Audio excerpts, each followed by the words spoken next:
لا ما عاد يرعبني ظلم يهددني لا شيء أخسره.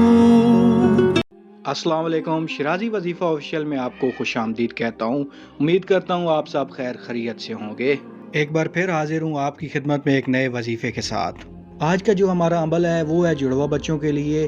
اس کو وہ لوگ بھی کر سکتے ہیں جن کے ہاں اولاد نہیں ہو رہی۔ انشاءاللہ اس عمل کے کرنے سے ان کے ہاں ضرور اولاد ہوگی۔ یہ عمل بتانے سے پہلے آپ کو یہ بتاتا چلوں کہ کسی بھی عمل کی کامیابی کے لیے سب سے ضروری دو چیزیں ہوتی ہیں۔ سب سے پہلی چیز یہ ہے کہ آپ نے اس عمل کے ساتھ ساتھ پورے 5 وقت کی نماز پڑھنی ہے، اور دوسری چیز یہ ہے کہ آپ کو پورا یقین ہونا چاہیے کہ جو آپ عمل کر رہے ہیں اس کے کرنے سے انشاءاللہ آپ کو ضرور کامیابی ملے گی۔ جب تک آپ کا یقین مکمل نہ ہو آپ کو کامیابی نہیں ہو سکتی۔ بس آپ نے یہ یقین رکھنا ہے کہ اس عمل کے کرنے سے آپ کو ضرور کامیابی ملے گی۔ انشاءاللہ اللہ پاک کے کرم سے آپ کے ہاں جڑواں بچے پیدا ہوں گے، یا جو بے اولاد ہیں ان کے گھر ضرور اولاد ہوگی۔ تو بنا وقت ضائع کیے عمل کی طرف چلتے ہیں اور آپ کو بتاتے ہیں کہ یہ آپ نے عمل کیسے کرنا ہے اور کب کرنا ہے۔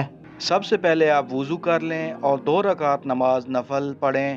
نماز کے بعد سب سے پہلے 11 مرتبہ درود شریف پڑھیں، اس کے بعد سورۃ فاتحہ 41 مرتبہ پڑھیں۔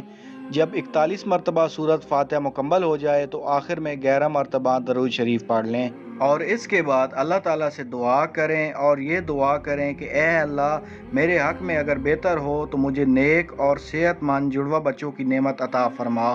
یہ وظیفہ آپ فجر کی نماز کے بعد یا عشاء کی نماز کے بعد کریں۔ اس وظیفے کو کم از کم 41 دن تک مسلسل کریں، اور پورا یقین رکھیں کہ اللہ تعالیٰ آپ کی دعا ضرور سن رہا ہے۔ اور یاد رکھیں کہ اللہ تعالیٰ اپنے بندوں کو کبھی مایوس نہیں کرتا۔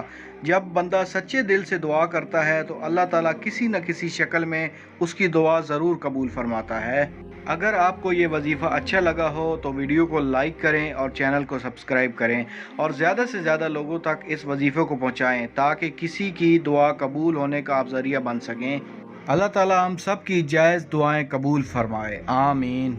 دعاؤں میں یاد رکھیے گا۔ اللہ حافظ۔